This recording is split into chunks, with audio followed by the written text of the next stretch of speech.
Please make sure to subscribe and hit that notification bell. They say betrayal breaks you. That it leaves you hollow, unable to trust, unable to love again. I used to believe that too, until the day I stood at the altar, smiling in a silk dress, and watched the look on my ex-husband's face as I became the stepmother of the woman he left me for. Yes. You read that right. My name is Sandra Lawson. I was the loyal wife, the woman who ironed his shirts and cooked his favorite meals. I built him from nothing. I stood by him when we couldn't afford groceries, and I smiled beside him when he opened his first real estate office. Then he met her. Young. Pretty. Bold. She walked in like she owned the world. And just like that, he handed her mine. But he underestimated one thing. You don't bury a woman like me and expect her to stay down. You don't humiliate me in front of friends, family, and God, without consequences. So when life handed me the ultimate revenge wrapped in a tailored suit, a glass of bourbon, and a last name twice as powerful as my ex-husband's, I didn't flinch. I said yes. And this is how I became the one woman they never saw coming. I was in the kitchen preparing our anniversary dinner, our 15th, to be exact.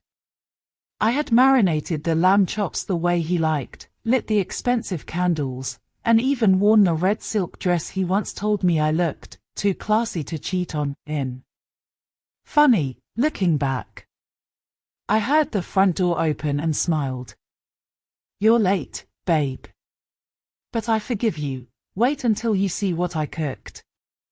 But he wasn't alone. Behind him was her. Long legs. Blonde extensions. She couldn't have been older than 25. Maybe less. And she was smirking. He cleared his throat. Cass, we need to talk. I stood frozen, the scent of rosemary and betrayal thick in the air. Then came the bomb. I'm leaving you. For her. Her name's Chloe. Just like that. 15 years, erased. I didn't scream. I didn't cry. I didn't throw plates like some Lifetime movie wife. I simply said, then go.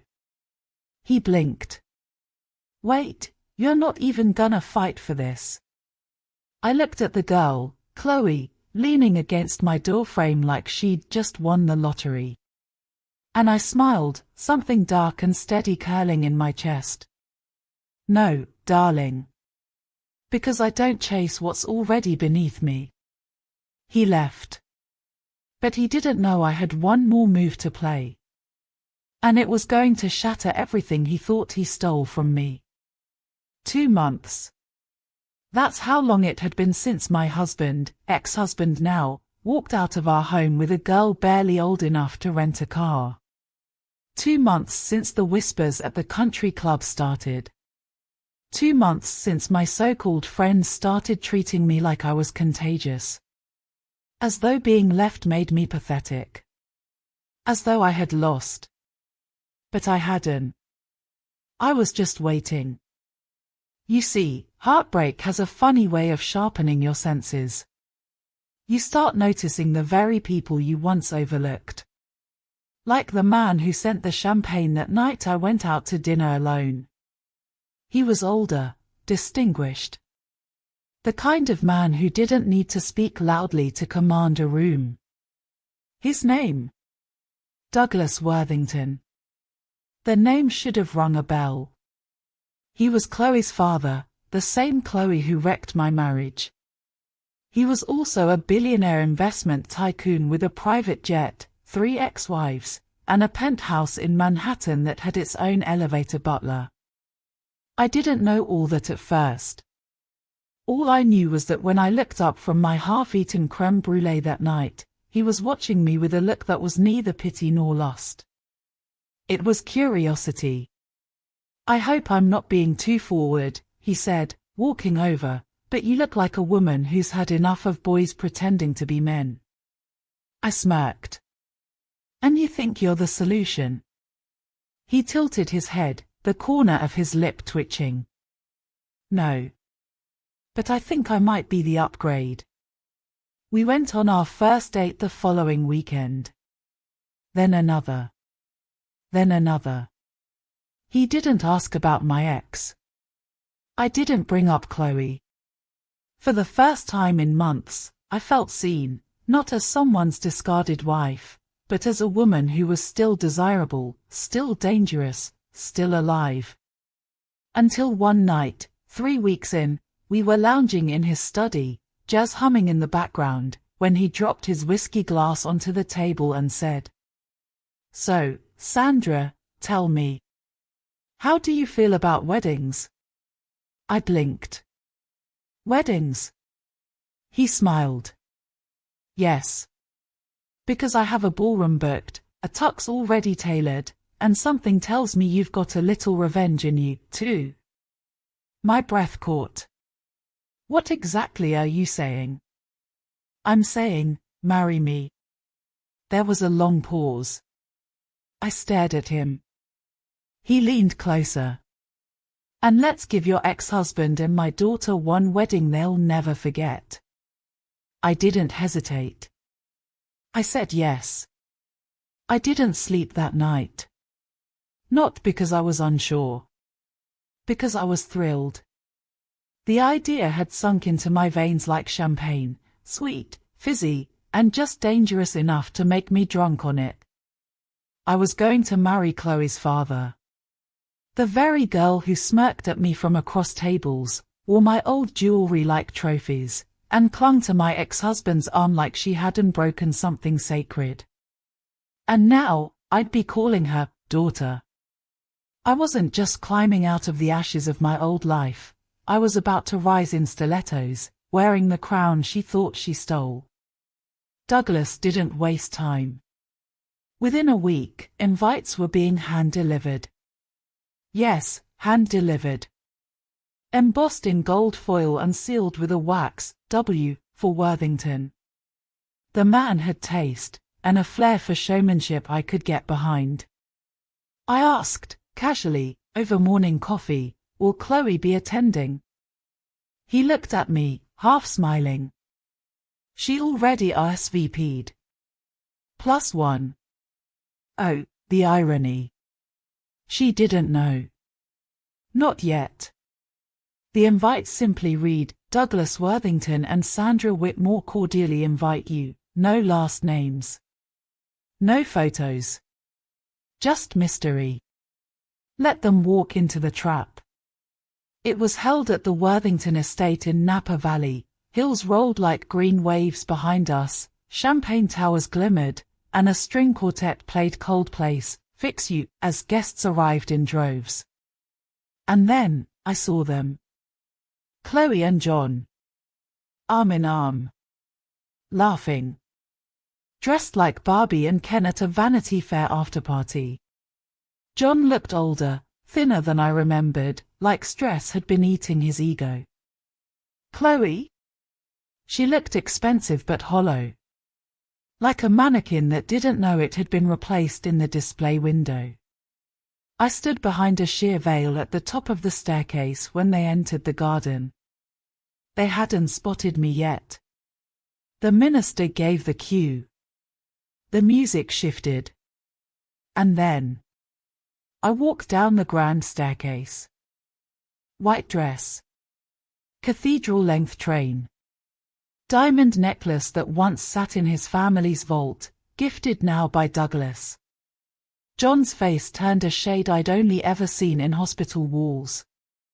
Chloe? She dropped her glass. The minister spoke. Dearly beloved, we are gathered here to celebrate the union of Douglas Worthington and... He paused. Sandra Worthington. That was the moment she gasped. The moment he whispered, no, no. That can't be her. The crowd turned. The whispers rippled.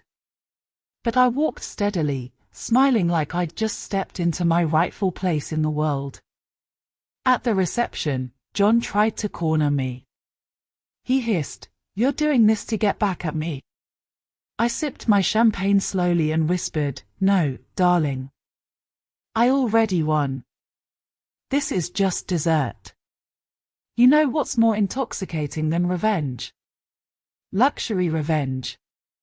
We were flying to the Amalfi Coast in Douglas's private jet, yes, his jet, with silk pillows and imported champagne on tap, when he leaned over and said, "So, when do I get the full story?" I tilted my head, amused. "Which part? The man who left me for a girl he met at a tech conference, or the moment I realized I could crush them both with a wedding ring?" He laughed, genuinely. "Both." And so I told him everything. How I spent 4 years pretending I didn't notice the secret texts, the giggles in the shower, the sudden gym obsession. How John started sleeping on the edge of the bed like my body had grown thorns. How Chloe became just a friend from work, until the day he walked in at 3 a.m., suitcase in hand, and said, "I think I've outgrown this." I told Douglas about the silence that followed. How I cried only once, then got up, made tea, and Googled every article about him. Douglas Worthington, angel investor, widower, and the father of a spoiled little witch who'd helped ruin my marriage. What I didn't expect was the email I sent him, meant as a vent, not a plan, to spark his interest. His first reply: "I've always respected people who lose everything and still want to build." His second: "Coffee?" And the third: "Would you consider showing her that karma doesn't knock? Sometimes it arrives wearing a Vera Wang gown." Amalfi was a dream. We dined on rooftops overlooking the sea. Locals mistook us for royalty. I wore silk every day, and Douglas kissed my forehead like it was sacred. But the best part? The honeymoon post. Douglas uploaded a single photo, me, smiling in a lace dress, standing on a balcony lined with rose petals. The caption: "Married the woman of my dreams. Cheers to fate and second chances." It exploded. And right beneath it, buried in the comment section like a snake hiding in roses: Chloe_Worthington, wait, what? 1 week later. I got the message. Anonymous number. Just one line: "You ruined my life." No signature. But I knew who it was. So I sent back: "Sweetheart, I didn't ruin it. I just reclaimed mine. I knew it would come to this." Douglas had insisted we do a proper welcome dinner now that we were officially married. A chance to blend the families, he said. Start fresh, he said. I said nothing. Because deep down, I knew. Chloe would never forgive me, not for taking her father's name, or his mansion, or his legacy. And definitely not for showing the world just how replaceable she truly was. The dining room was a palace. A chandelier dripped crystals onto the mahogany table. A full catering team flitted in and out with trays of lobster, duck, and chilled rosé. And right at 7 p.m. sharp, in waltzed the little princess, Chloe, wearing white, to my dinner. I nearly laughed out loud. She froze when she saw me at the head of the table beside Douglas, dressed in a custom emerald silk gown, one she probably recognized from her own Pinterest wedding board. Her eyes flicked to my left hand. The ring. Her mother's ring. I raised my glass. Chloe, darling. So glad you could make it. She sat down like she'd just walked into a funeral. Dinner was a performance. Douglas, bless him, tried to keep things light. "So, Chloe, how's the new startup?" She didn't answer him. Instead, she looked directly at me and said, "Tell me, how long have you been planning this?" I took a delicate bite of foie gras. "Planning what?" "Happiness." She scoffed. "This was revenge. You married my dad to get back at John." I set my fork down and folded my hands. "Wrong. I married your father because he offered me something John never could, respect." Chloe leaned forward, eyes narrowed. "You're not even his type."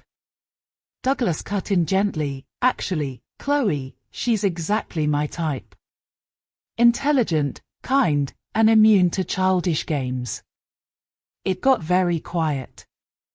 Until Chloe stood up. "This is disgusting. You used me to destroy my relationship, then jumped into my family like a parasite." I stood up too, calmly. "You're right," I said. "I did destroy your relationship. But only because it was built on my tears, my sacrifice, and my trust. You took everything from me, and now I'm just giving you back a little taste." I walked around the table, heels clicking on the marble floor, until I was face to face with her. "And you know what the real twist is?" I whispered. "You didn't steal John from me. I handed him to you, like the broken toy he is." She slapped me. Gasps rippled through the room. Douglas rose in a flash. "Enough." He didn't shout. He didn't threaten. But his voice dropped like thunder. "You will not disrespect my wife again in my home. You are welcome here, but only if you behave like a woman, not a tantrum in designer heels." Chloe stormed out, white dress dragging behind her like a ghost. After the door slammed, Douglas looked at me and said something I'll never forget. "You didn't just survive, my love. You conquered." And I realized. The woman he married wasn't the victim from the past. She was the storm. 2 weeks passed. The world moved on, at least on the surface. But beneath the still waters, a storm brewed. Chloe had gone silent. Not a single call. Not a word to her father. Not even the passive-aggressive Instagram stories she used to flood the internet with. That should have worried me. But it didn't. Because I'd been busy with something else. It arrived on a Tuesday. Hand-delivered. No stamp, no return address. Just my name, written in the handwriting I hadn't seen in nearly a year. John. I stared at the envelope, heart thudding, but not with fear. With anticipation. Because I already knew what this was. Guilt. Regret. Maybe a desperate bid for closure. And just as I expected, when I opened the letter, it began like this. I saw the photos. You and Douglas. And I couldn't breathe. Not because I was angry, but because I realized. I never deserved you. I read every word, unmoved. Because this wasn't an apology, it was confession therapy. He needed to bleed his shame onto paper, hoping I'd offer a bandage. Chloe was never you. She was a fantasy. But you were real. You are real. And I traded you for something that never even loved me. I smiled, just faintly. Because he finally got it. But my favorite part? The ending. If there's any part of you that still remembers what we had, please, just write back. One line. Anything. Even if it's just to say goodbye. I folded the letter, placed it back in its envelope, and left it on the fireplace mantel. Then I picked up my pen. And I did write back. Dear John. Thank you for losing me. Without that pain, I'd never have found the version of myself that thrives without you. No, I don't remember what we had. But I do remember what you lost. Mrs. Douglas Whitmore. That night, Douglas and I danced in the great hall, just the two of us, barefoot under the chandeliers. Jazz played softly in the background. My head on his chest. My hand in his. He kissed the top of my hair and murmured, "He wrote, didn't he?" I nodded. "What did you say?" I looked up, smirking. I said thank you. Douglas laughed, full and proud. Because he knew. I wasn't just someone's ex-wife anymore. I was legacy. I got the chance to look Chloe in the eyes again, ironically, not at a family gathering, but at a charity gala she crashed, clearly unaware of the guest list. She stood frozen, drink trembling in her hand, when she saw me walk in wearing Douglas's family heirloom necklace, the same one his late wife wore to her last public appearance. I didn't flinch. I didn't blink. I walked past her with the elegance she had once mocked, and stopped, just for a breath. I turned and said, "Funny how the girl who stole a husband is now stuck with the silence he left behind." Her cheeks flamed. "You think you've won?" I smiled. I didn't need to win. I evolved. Then I walked to the stage, took the MIC with my husband at my side, and accepted the award for women who rose from betrayal to build empires. Chloe? She left before dessert. And John? He'll never stop wondering how the woman he discarded became the woman they all now envy.